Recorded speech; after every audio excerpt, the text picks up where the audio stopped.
Good Sunday morning, folks, and thanks for joining us. Today on the show, we are joined by Dr. Henry Herrera. Now, you work for DHR Health Gastroenterology. Yes, ma'am. Right.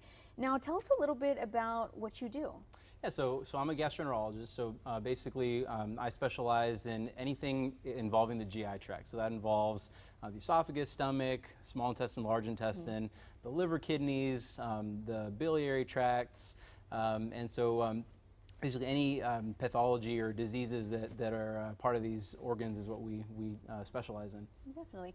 And so do you tend to see, I imagine, a lot of patients that come in with just various kind of symptoms, and they are thinking it's one thing, and then they see you and you're like, no, just kidding? Absolutely. So part of doing what we do is kind of being a little bit of an investigator and trying to tease out what the details are. You know, the most common symptom that we see is abdominal pain. We hear abdominal pain all the time, and that could be GI related and also could be non-GI related. So it's up to us to try to figure out whether or not it's something that we need to dive a little bit deeper into. So we hear about reflux, we hear about abdominal pain, we hear about, you know, the lower GI symptoms of diarrhea, blood in the stool, and so it's kind of just up to us to figure out what's going on. Definitely. And so how do people see you? How do they get to the point to where they're meeting you or any of the various doctors? Do they have to go see their regular primary doctor, or can they just walk right in? And yeah, so typically what happens is they'll come in with a symptom that's been bugging them for a while, and usually they'll see their primary care doctor, and primary care doctor will have done everything that they could do. Usually conservative management, for example, with reflux, they'll have tried, you know, Nexium or omeprazole or several medications. They've tried the dietary changes, they've tried the weight loss, and nothing works. And so at that point, the primary care doctor usually will refer them to us, and then we try to figure out what's going on. Definitely. And so things that kind of help any kind of these symptoms that they help, what kind of do you tackle diet? Do you tackle, is it like a surgery or a kind of an operation that kind of helps these people, or does it vary? Yeah, so it varies. It varies on disease by disease and patient to patient. You know, what we do, part of what we do is medical therapy, but the other thing we do is also interventional therapy. So we can do things like upper endoscopies or EGDs. We can do things like colonoscopies, which, you know, we're going to be talking about a little bit more today. And then we also do things like ERCPs, endoscopic ultrasounds that focus more on the pancreas and the bile ducts and the liver. So yeah, so depending on what the patient comes in with, you know, typically we'll start off with obviously just the general questions, and then if patients need it, we'll get some blood work. And again, if they need it, we'll do imaging such as ultrasound of the abdomen, CT scans, and endoscopic evaluation. Definitely.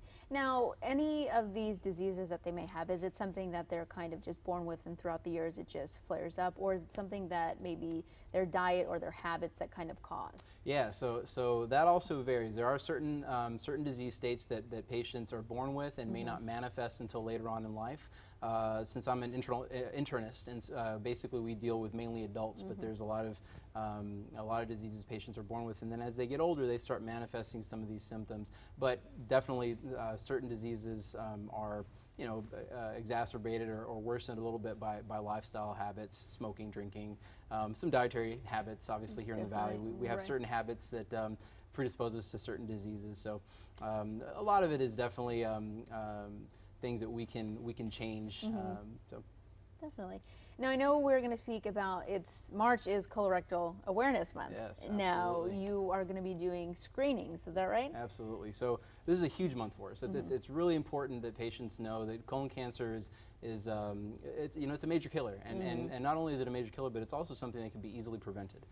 So March is dedicated to trying to educate patients and trying to educate families, family practitioners about the importance of colon cancer screening. Colon cancer right now is the third most commonly diagnosed cancer in the United States.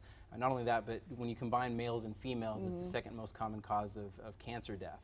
And part of that is because a lot of times these diseases are found, or these cancers are found later on in stages, in advanced stages where, unfortunately there's metastases or spread to other organs. But fortunately, if these cancers are found early, the 5-year survival rate is over 90%. Wow. And so that's really the huge part of awareness and understanding that with procedures like colonoscopy, a lot of these cancers can be prevented.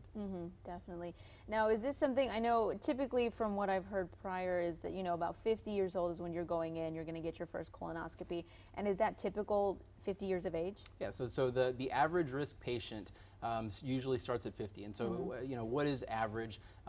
So we consider an average risk patient somebody who doesn't have any family members, particularly first-degree family members with colon cancer.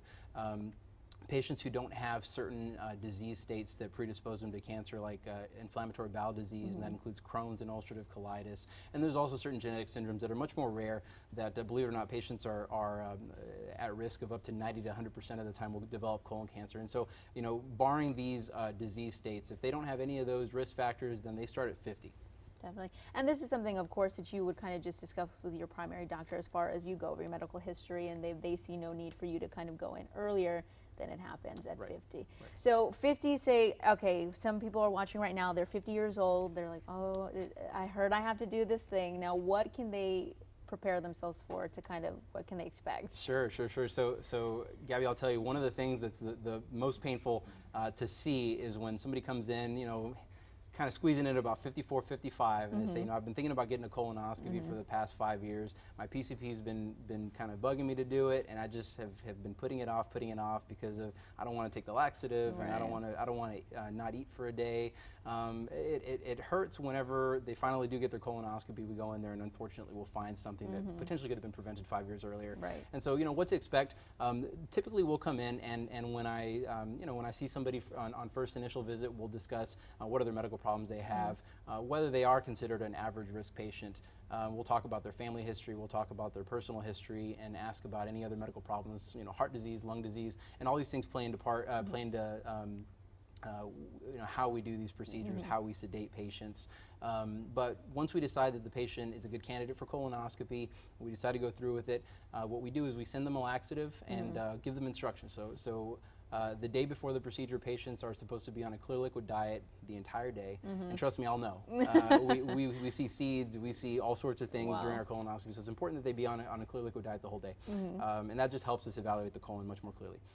And starting at about 5 p.m., they'll take half of their laxative, which is approximately 1 to 2 liters of fluid. And you know, it doesn't taste the best, but it's very easy to do, and it's definitely tolerable. The vast majority of patients can do it. And then they do a second half of the laxative either later on that evening or early in the morning, depending on what time they're scheduled for the colonoscopy the next day. The next day, they're supposed to be off, nothing to eat, nothing to drink after midnight.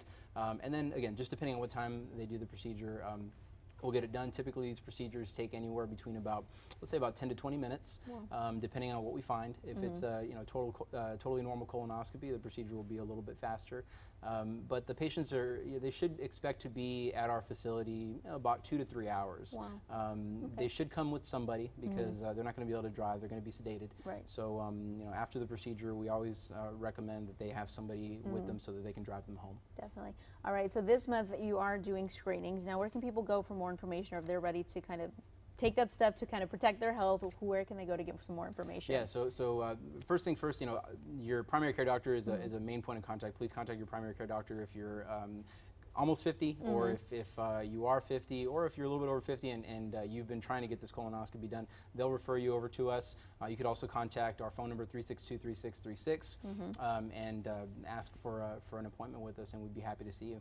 Perfect. Well, thank you so much, Dr. Herrera, for coming in and talking to us. And it's very important that people go out and get this done because you want to prevent it if you can and stay healthy for the majority of your life, right? Yes, ma'am. Definitely. Thank you so much. Well, thank you so much for coming in. I appreciate your time. All right, folks. Well, when we come back, the McAllen Monarch Festival is just around the corner, folks, and we have all the details you won't want to miss. Stay with us.